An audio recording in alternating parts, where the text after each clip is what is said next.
Le budget SEO. Ah, le grand casse-tête. On a souvent l'impression de jeter de l'argent dans un trou noir sans trop savoir ce qui va en sortir, n'est-ce pas? Et si on changeait complètement de perspective? Si on arrêtait de voir ça comme une dépense, mais plutôt comme un véritable plan d'investissement? L'idée, c'est de le considérer comme le carburant de la croissance de l'entreprise.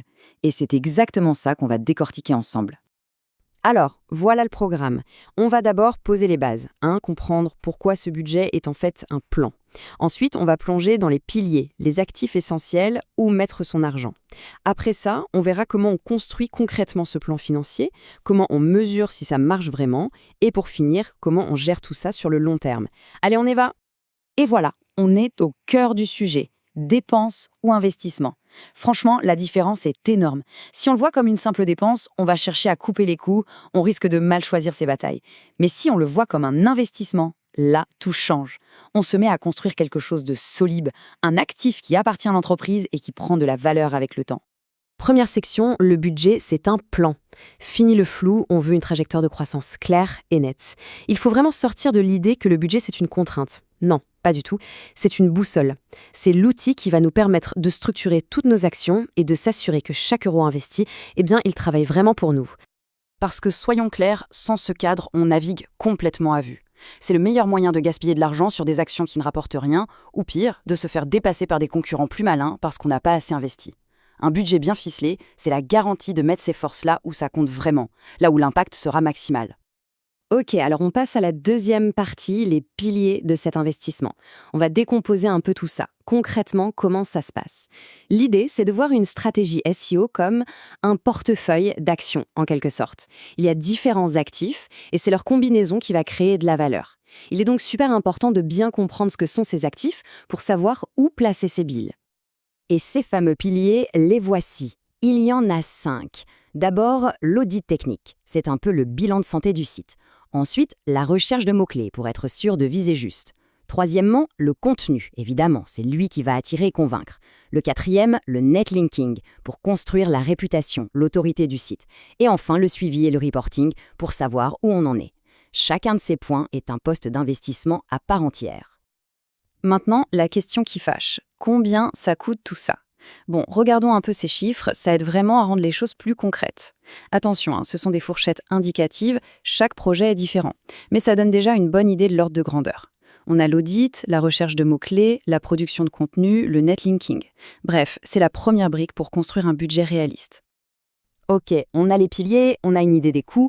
Troisième partie, comment on assemble tout ça pour construire un vrai plan financier? Parce que le but, ce n'est pas juste de faire une addition. Non. Le but, c'est d'aligner chaque euro avec les objectifs business de l'entreprise. C'est là que ça devient vraiment stratégique. Et tout dépend de l'ambition, bien sûr. On ne va pas prévoir le même budget pour une campagne coup de poing, genre un lancement de produit, que pour une stratégie de fond qui vise une croissance continue sur plusieurs années. Dans le premier cas, l'investissement sera court et intense. Dans le second, ce sera un marathon, un effort soutenu et régulier. C'est vraiment l'objectif qui va tout dicter.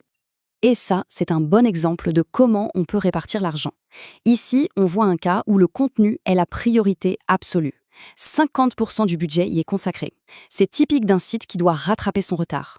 Juste derrière, on a le netlinking avec 30% et le reste pour les autres piliers. Cette répartition, elle doit vraiment coller aux besoins spécifiques du site à un instant T. Quatrième point, et il est crucial, mesurer le retour sur investissement. Parce que c'est bien beau d'investir, mais est-ce que ça rapporte? Le SEO n'échappe pas à la règle. Il faut pouvoir connecter les dépenses aux résultats concrets pour l'entreprise. C'est le moment de parler chiffres, de parler ROI. Alors, comment on calcule ce fameux ROI? Eh bien, on regarde des indicateurs clés. On estime l'augmentation du trafic, bien sûr, mais surtout, on regarde le taux de conversion, le coût pour acquérir un prospect, le coût par vente. Et un truc super important, la valeur vie client, la LTV. C'est en faisant ce lien que le SEO arrête d'être vu comme un centre de coûts et devient ce qu'il est vraiment, un moteur de croissance. On arrive à la dernière partie, comment on gère cet investissement dans la durée. Parce que, et c'est un point essentiel, le SEO, ce n'est pas un sprint, c'est un marathon. Ce n'est pas un truc qu'on achète une fois et qu'on oublie. C'est un portefeuille qu'il faut optimiser et protéger en permanence, surtout avec les algorithmes qui changent tout le temps. Et un bon conseil pour ça, c'est de garder une petite poire pour la soif. Une réserve de 10 à 20% du budget, c'est une excellente pratique. Pourquoi? Parce que ça donne de la souplesse. Une nouvelle opportunité se présente, on peut la saisir. Google sort une grosse mise à jour, on peut réagir vite. Une campagne fonctionne du tonnerre, on peut doubler la mise. C'est cette agilité qui fait la différence. Gérer sur le long terme, ça veut dire quoi concrètement? Ça veut dire ne jamais s'endormir sur ses lauriers. Il faut tester en permanence de nouvelles choses, investir dans les outils et la formation des équipes, soigner l'expérience utilisateur comme la prunelle de ses yeux et savoir s'entourer de partenaires spécialisés. C'est un travail de fond pour garder une longueur d'avance. Pour conclure, voilà ce qu'il faut retenir. En définissant des objectifs clairs, en mesurant le coût de chaque action et en ajustant le tir régulièrement, on transforme son SEO en un véritable moteur de croissance. Un budget SEO, finalement, ce n'est pas une ligne de dépenses dans un fichier Excel, non. C'est la décision stratégique de construire un actif qui va générer de la valeur pour l'entreprise jour après jour. Du coup, la vraie question n'est pas à combien ça coûte d'investir en SEO, mais plutôt combien ça coûte de ne pas le faire.